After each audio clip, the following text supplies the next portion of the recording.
나는 더 이상 이곳에서 행복하지 않다. 출전 시간과 주급을 비롯한 구단과의 갈등이 발생할 경우 선수가 구단에 불만을 표한 것을 축구계에선 이른바 언해피를 띄웠다고 한다.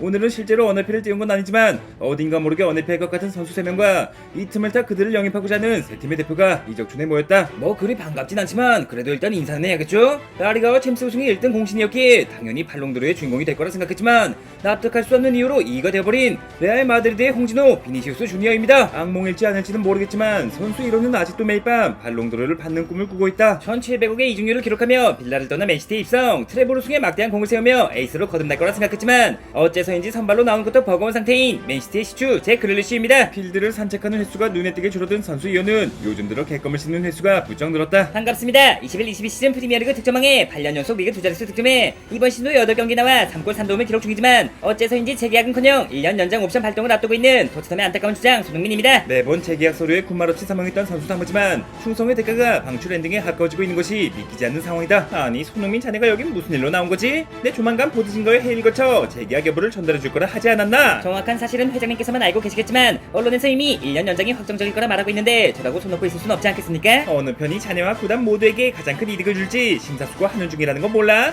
자넨 그저 주장이면 주장답게 다음 경기 승리에만 집중하고 있길 바라며. 공신력 1티어 로마노 기자마저도 재계약은 없을 거라 말하고 있는데 정식 계약 기간이 7개월밖에 남지 않은 상황에서 경기에만 집중할 수 있겠습니까? 막말로 우리가 1년 연장 옵션을 발동한다면 자네한테 거부할 권리가 없다는 거 알지? 연장 옵션을 발동하든 재계약을 제한하든 자넨 그저 우리가 시키는 대로 할 수밖에 없다니까. 제가 만약 후년 여름 FA로 플랜한다면 제 나이가 34살이라는 거 아시죠? 그때까지 지금의 기량을 유지하는 건 저에게 달려있겠지만 그때 가서 새로운 팀을 알아봐 주실 것도 아니면서 자네 앞가림은 당연히 자네가 직접 해야겠지만 남아있는 계약 기간 동안은 토트넘에 집중하란 말이지. 명색이 주장이란 선수가 남아있는 축구력을 전부 쥐어짜 후배들에게 물려주던 모자란 마당에 계약 기간 도중에 새 팀이나 알아보고 있으면 후배들이 뭘 보고 배우겠나? 토트넘에 집중하지 않겠다는 말이 아니지 않습니까? 다만 그동안 해왔던 충성의 대가가 상상도 못한 방향으로 흘러가고 있으니 혹시 또 모르는 거 아니겠나? 자네가 이번 시즌이 끝날 때까지도 리그 정상급 활약을 보여준다면 계약 종료 하루 전에도 얼마든 새로운 계약을 제안할 수 있으며 그래도 흥민이 형이라면 명실상부 토트넘의 레전드를 할 수 있는데 하여간 악마 회장 아니랄까봐 계약 종료 하루 전에 재계약은 좀 너무한 거 아니십니까? 아무튼 뭐 당장에 재계약할 게 아니시면 두 분이 따로 이야기 나누시고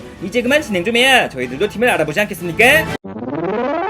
말 나온 김에 글리시 자네가 토트넘에 오는 건 어떤가? 뭐 맨시티란 팀이 벤치에만 있어도 우승컵이 나오는 곳이라지만 이미 트래블까지 해봤겠다. 이제 벤치에서 트로피를 모으기보단 필드에서 활약하는 게 낫지 않겠나? 제가 현재 부상 때문에 경기에 못 나오고 있는 거지 부상만 나오면 여전히 있을만한 선수라는 거 모르십니까? 뭐 주전까지는 힘들 수 있겠지만 세 경기마다 한 번쯤은 선발로 나올 수 있을 것이며 그래봤자 FA컵이나 챔스 편방리그 팀을 상대로 도쿠와 사비뉴의 체력 포션 역할 그 이상도 이하도 아니지 않겠나? 일단 자네가 이 자리에 나온 것부터가 자네 입지가 예전같지 않다는 증거이며 난 펫박이와 달리 자네한테 선발 기회를 무한으로 제공할 수 있다니까. 뭐 공미로도 뛸 수 있긴 하지만 제가 가장 선호하는 자리가 왼쪽 윙어인데 무려 흥민이 형을 밀어내고 선발을 보장해줄 수 있단 겁니까? 아무리 재계약은 하고 있지 않다지만 명색이 프리미어리그 득점왕 손흥민을 벤치에 두는 감독이 어디 있겠나? 아니 방금 전까지만도 선발 기회를 무한으로 주신댔으면서 시티가 3년 전 자네를 영입한 비용이 자그마치 1700억, 폼도 떨어지고 계약 기간도 줄었다지만 최소한 반값은 받으려고 할 텐데 지금 당장 자네를 데려오는 건 불가능하지 않겠나? 이번 겨울 이적 시장이 아니라면 내년 여름 이적 시장에서 절 영입할 계획이신가요? 내년 여름이라고 뭐 큰 차이가 있겠나? 지금으로부터 정확히 1년하고도 7개월 뒤 흥민이가 토트넘을 떠날 시기에 맞춰 내 자네를 반의 반값에 데려올 예정이니 자넨 그때까지 몸값을 헐값으로 만들며 기다려준다면 이적과 동시에 토트넘의 에이스로. 저더러 지금 그 말을 믿고 폼을 더 떨어뜨리란 말씀이십니까?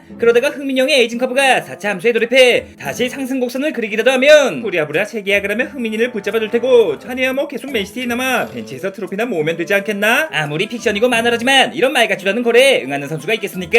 다른 분들도 입이 있으면 말씀을 좀 해보시죠. 전억 정도면 지금 당장 절 데려가는데 무리가 없을 거라 보이는데 메젤라부터 윙어까지 소화 가능한 한때 맨시티의 클럽 레코드 제 그릴리시, 첼시부터 맨유까지 아무도 관심 없으신가요?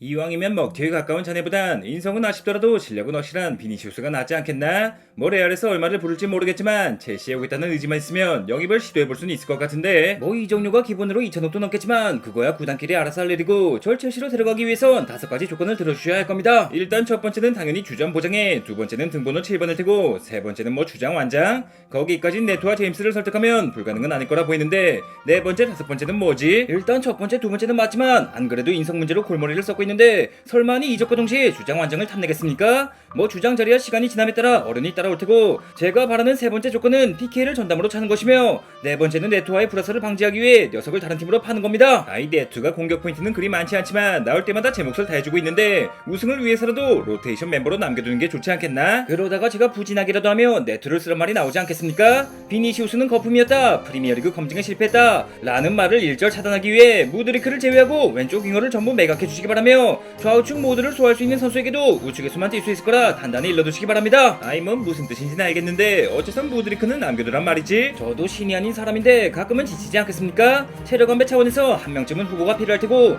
무드리크 정도면 감히 선발 자리를 욕심내진 않을 테니 그래도 요즘 신무형이 전보다 훨씬 낫긴 한데 아무튼 뭐 네투가 선발로 나왔던 맨유와 아스날전을 비겼으니 네투를 팔고 자네를 데려온다면 우승 가능성이 올라가긴 하겠지만 꼭 그렇게 불협화음을 만들면서 이적을 해야겠나? 자네의 최종 목표가 발롱도르라 들었는데 올 시즌 컨퍼런스 우승을 시작으로 다음 시즌 챔스 우승에 도전하려면 두 명이 함께 공존하는 게 그러다가 네투가 챔스 결승전에서 결승골이라도 넣어버리면 또 한 번 발롱도르를 눈앞에서 놓쳐버리지 않겠습니까? 마지막 다섯 번째 조건 역시 우승을 위해 파머와 함께 뛸 수밖에 없겠지만 10경기 중 최소 6경기는 저보다 높은 평점을 기록하지 않는 것 아무리 골 욕심이 난다 해도 팀 내 최다 득점은 저에게 양보한 것이며 저기 미안하지만 자넨 그냥 레알에 남아있는 게 좋을 것 같은데 주인공이라는 것은 억지로 만들어지는 것이 아닌 자연스럽게 탄생한다는 거 알지? 안타깝게도 현 시점 첼시의 주인공은 이미 파머의 차지가 되었으니 자넨 계속 은바페와 경쟁하며 레알의 주인공이나 노려보라고.